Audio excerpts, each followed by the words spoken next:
Hoje a gente vai mergulhar na história do conde Folke Bernadotte. Pensa bem, um diplomata sueco numa missão de paz que acaba assassinado.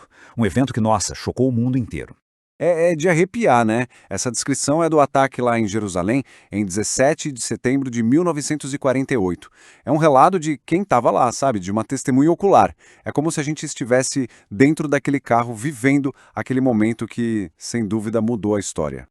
Então fica a pergunta, né? Por que isso aconteceu? Por que o primeiro pacificador oficial da ONU foi assassinado? Para a gente entender isso, a gente precisa voltar um pouco no tempo. Precisamos conhecer a história do homem que dedicou a vida a salvar outras pessoas. Certo. Antes de ser esse mediador da ONU, o Bernadotte já tinha uma baita história, sabe? Ele era um nobre, um diplomata sueco, e o mais importante, ele tinha um compromisso humanitário muito forte. A jornada dele começa, muito antes daquela missão que acabou custando a vida dele.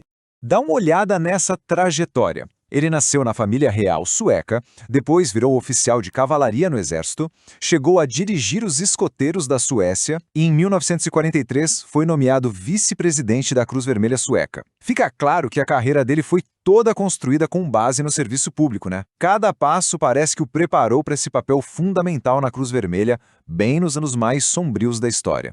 E foi justamente na Cruz Vermelha que ele liderou a sua missão humanitária mais famosa, uma que ficou conhecida como os ônibus brancos. Pensa numa operação de resgate, assim, incrivelmente ousada, bem no coração da Alemanha nazista, já nos meses finais da Segunda Guerra. O ponto central aqui é esse número. 31 mil. É um número enorme. Foram mais de 30 mil vidas salvas. A escala dessa operação é uma coisa difícil até de imaginar. Esses ônibus estavam transportando milhares de pessoas que estavam à beira da morte para um lugar seguro na Suécia. E olha que interessante, não era um resgate focado num povo só. Dá uma olhada na lista. Dinamarqueses, noruegueses, poloneses, franceses, alemães e, claro, milhares de judeus e gente de muitas outras nacionalidades. Isso mostra o tamanho e a abrangência da missão. Não era só sobre escandinavos, de jeito nenhum. Aqueles ônibus brancos viraram um verdadeiro símbolo de esperança no meio de todo aquele caos.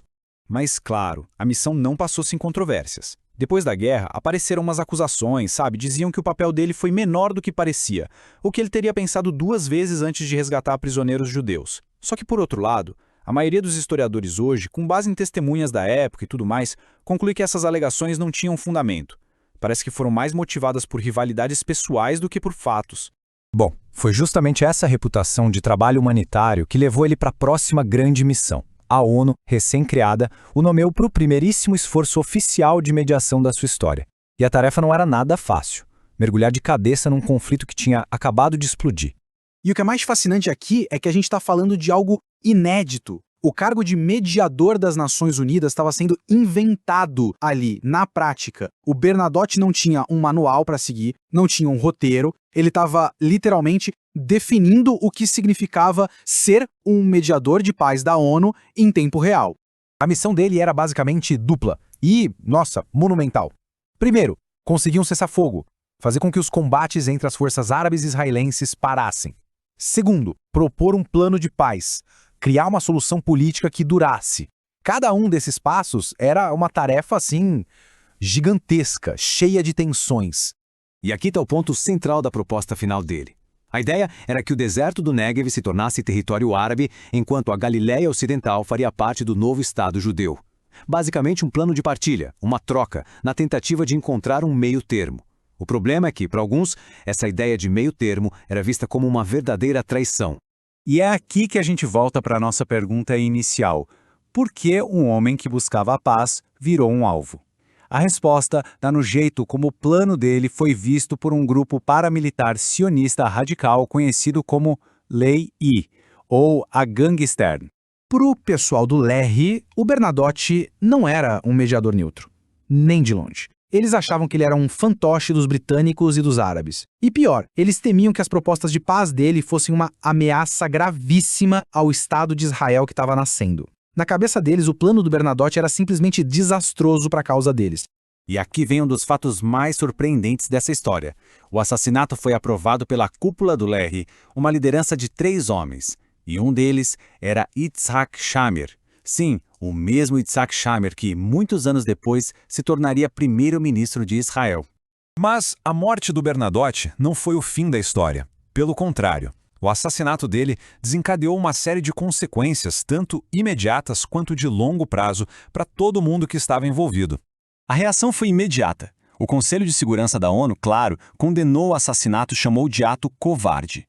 Dentro de Israel, o governo se viu forçado a agir para desmantelar o Lehi e outros grupos do tipo. E na diplomacia, a coisa ficou feia. O governo sueco criticou muito a investigação israelense, o que azedou as relações entre os dois países por décadas. Apesar de tudo, o trabalho dele não foi em vão. O vice do Bernadotte, um americano chamado Ralph Bunche, assumiu a missão.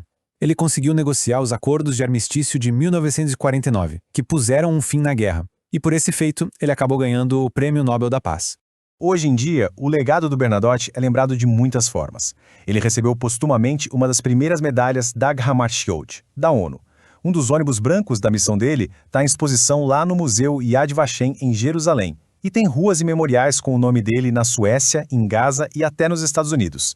E isso tudo nos leva a uma reflexão final, né? Como que o legado de um herói é definido? É por uma vida inteira de trabalho humanitário ou é pelo conflito que acabou com essa vida? A história de Folke Bernadotte é a de um homem que salvou dezenas de milhares de pessoas, mas foi morto justamente quando tentava construir a paz. Fica aí a questão para a gente pensar.